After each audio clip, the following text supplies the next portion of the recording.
Bonjour membres de l'unité Ishin, j'espère que vous allez tous bien. Aujourd'hui je vous propose une vidéo qui sera divisée en 3 grandes parties. Numéro 1, une review détaillée du chapitre. Numéro 2, un instant théorie captivant. Et pour finir, une petite annonce surprise qui j'en suis sûr pourrait fortement vous intéresser. Mais avant ça, je vous invite plus que jamais à liker cette vidéo. Ce simple geste aidera grandement le référencement de la chaîne et cela ne vous prendra qu'une petite seconde. Également, si vous n'êtes pas encore abonné comme 98% de ceux qui regardent la chaîne sans être abonnés, alors profitez-en pour rejoindre l'unité Ishin et ne manquez aucune prochaine vidéo. Merci beaucoup, vraiment.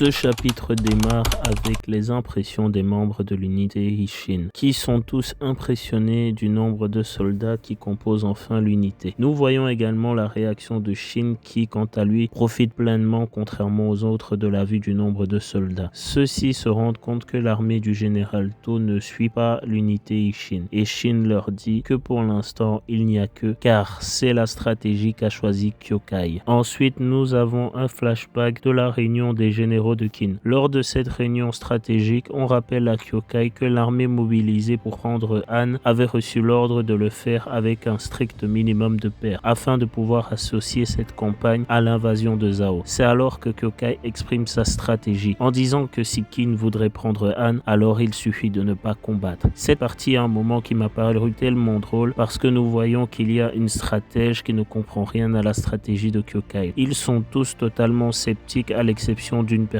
La personne la plus importante, le grand général To, qui lui pense exactement la même chose que Kyokai. Un messager arrive au palais de Shintai. Il informe les membres de la cour que les 60 000 hommes du général Shin avancent actuellement vers les plaines de Mai. Ils se dirigent vers Nanyu. Le général Rakuakan et son lieutenant se disent que Kin avance plutôt lentement. Le chancelier Shu demande ce qu'il en est de la ville de Nanyu. Le messager lui répond que les civils de la région se sont réfugiés à l'intérieur du château. Les portes sont bâclées et le deuxième grand général de l'armée de Han, Hakuon Koku, se trouve actuellement sur les murs de Nanyu en attendant l'arrivée de l'armée de Kin. Les membres de la cour sont plutôt satisfaits de la nouvelle, puisque le général qui se trouve sur les murs est pourtant spécialisé des combats en plein air. Ils sont heureux d'apprendre qu'il a choisi la meilleure solution. Ensuite, nous avons le général Rakuakan qui dit vouloir protéger principalement les villes à la portée de la capitale en ne gaspillant pas les forces dans des régions qui sont hors de portée. La princesse Nai se demande s'il faut abandonner certains châteaux et le chancelier Shu répond que Han peut éventuellement reprendre certaines terres et les châteaux perdus, mais il en va autrement de la vie des hommes. Le roi de Han nous rappelle que si Han a tenu jusqu'à présent face aux autres royaumes, c'est principalement dû à leur grande sagesse ainsi que leur grande prudence. Pendant ce temps, les autres membres de la cour royale passent en revue les forces à disposition, pensant que Kin attaquerait d'autres terres de Han. Puis un nouveau message arrive à la cour, une nouvelle armée est apparue derrière les 60 000 hommes du général Shin. Ils prennent actuellement le chemin vers Nanyu. Cette armée est composée de 100 000 hommes et à leur tête est le grand général To. Les membres du palais pensent que face à une armée de 160 000 hommes, Nanyu tombera certainement face à Kin et ils suggèrent au général Rakuakan d'envoyer des renforts vers Nanyu. Puis le lieutenant de Rakuakan suggère de partir tout de suite vers Nanyu, en précisant que s'ils partent maintenant, ils auraient encore le temps d'intervenir, car selon lui la raison de la lenteur de l'armée de Kin est qu'ils ne sont pas encore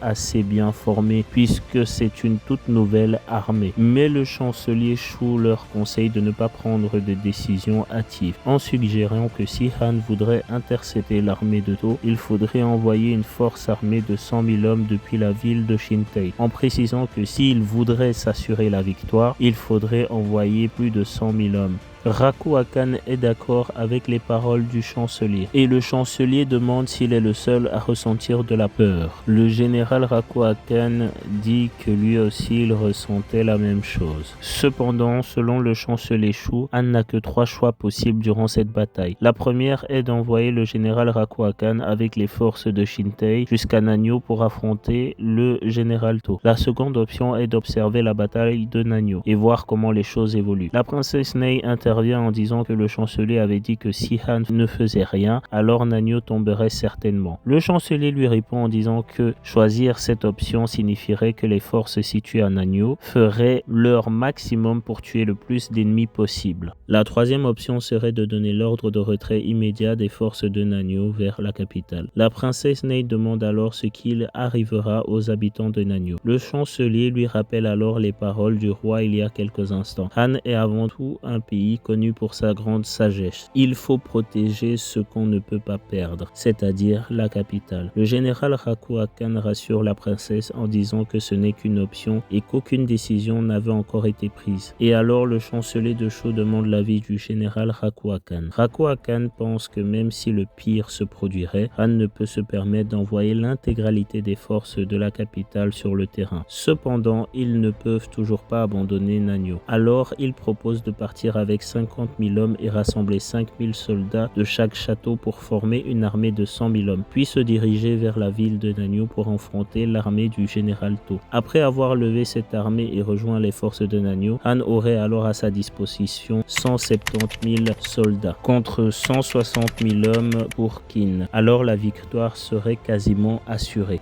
Le chancelier Shu s'oppose à cette idée, pensant que Han pourrait perdre son premier général. Si Han devait prendre la décision de partir au front, alors il faudrait le faire avec la totalité des forces à disposition. Le chancelier mentionne que la cour ne parvient pas à un accord, alors ce sera au roi de trancher. Et c'est alors qu'un rapport urgent vient clore ce chapitre. Une autre armée est apparue derrière l'armée de To. Cette armée est énorme et composée de plus de 100 000 hommes. Elle est actuellement en direction vers la ville de Nanyo. Cette dernière page est incroyable car Hara Sensei nous laisse avec des visages totalement apeurés des membres de la cour du royaume de Han. Il nous laisse avec un chapitre complètement grotesque. Maintenant que nous avons passé en revue tous les éléments importants de ce chapitre, il est temps de passer à la théorie. La première théorie porte sur le bluff que pourrait tendre Qin au royaume de Han. Le plan consisterait à mettre un énorme coup de pression à Han afin de les pousser à capituler. Qin n'aurait pas envoyé 100 000 hommes derrière l'armée de To, mais un nombre beaucoup plus réduit. Puisque dans ce chapitre nous n'avons toujours pas vu Kyokai en action, je pense qu'elle est allée en mission furtive avec un groupe réduit, afin d'essayer de capturer un membre important du royaume de Han. À l'image de la bataille contre Wei où Kyokai parvient à capturer Junshu, obligeant ainsi un échange avec l'armée de Geimo. Mais cette fois-ci, cela serait à une plus grande échelle puisqu'en capturant un membre de la famille royale tel que le roi ou la princesse, Kyokai permettrait à Qin d'avoir un avantage de poids, exerçant une plus grande pression sur les épaules des dirigeants du royaume de Han, qui, sans son roi, ne parviendrait pas à trancher certaines décisions importantes. C'est pourquoi dans cette théorie, To, Shin et Rokuomi avanceraient de manière frontale vers la capitale de Han,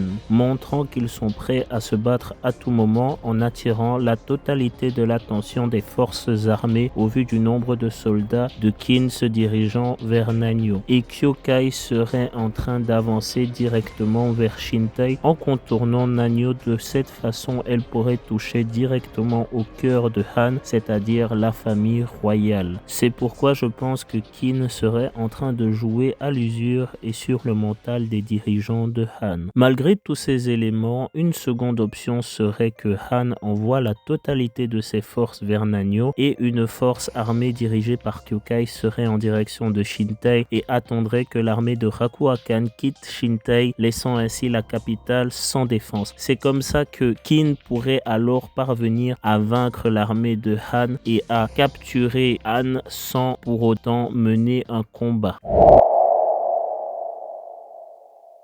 Malgré tous ces arguments, il faut aussi noter que Han réagit plutôt bien, puisque leur deuxième général est déjà placé sur les murs de Nanyō en position de siège. Il est donc logique de penser qu'ils ne baisseront pas les bras aussi facilement. L'auteur, au travers de ses personnages, n'arrête pas de nous rappeler que Han est le pays des sages et que s'ils ont pu résister aux envahisseurs durant des années, c'est parce que Han a toujours été très prudent. Et donc Kin voudrait simplement jouer dessus. To et Kyokai ont très bien compris comment fonctionne Han, puisque To et Shin avaient déjà visité la capitale. Kyokai et To ont très bien compris que Han comptait parmi ses rangs des personnes très intelligentes. Alors les attaquer frontalement ne serait pas la solution. Kin se doit d'être autant intelligent, voire bien plus que Han. Ainsi, en capturant son roi ou la princesse, il pourrait totalement désorganiser la cour, qui ne saurait plus comment réagir et serait alors obligé de capituler face à un plan bien ficelé par le général To ainsi que le général Kyokai.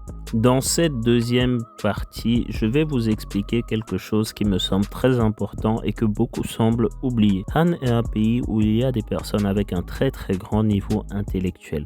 Mais il ne faut pas pour autant sous-estimer le niveau de leurs généraux, car ils pourraient très rapidement comprendre quelles sont les véritables intentions de Kin et alors mettre en place pas mal de choses pour les contrecarrer. Je pense clairement que Kin pourrait réellement disposer de 100 000 hommes derrière l'armée de To. Car si au sein de la cour il n'y a pas de traître, ce messager devrait avoir donné de bonnes informations au sein de la cour. Alors Kyokai serait le général de cette armée surprise et il y aurait effectivement 100 000 hommes. Car si Han, qui est le pays des sages, devrait normalement comprendre qu'il s'agirait d'un bluff, quelle serait la solution pour Kin? C'est pour cela que je me dis qu'il devrait y avoir quand même des soldats, même s'ils ne sont pas 100 000. Cette armée serait la dernière atout de Kin, car il pourrait intervenir et avoir un nombre équivalent, voire bien supérieur à ce que Han pourrait proposer avec la totalité des soldats à disposition pour la bataille de Nanyō. C'est pourquoi je pense que l'une de ces deux théories pourrait bien être la solution. Je ne vois pas vraiment comment d'autres solutions pourraient être envisagées. Je reste persuadé que Han va capituler et qu'il tombera sans avoir véritablement de combat. Qu'est-ce que j'entends par véritable combat? C'est que la guerre des 2 ans n'arrivera probablement pas et Han capitulera bien avant. Les dirigeants décideront d'accepter les conditions de Kin afin de ne pas verser trop de sang des habitants de Han.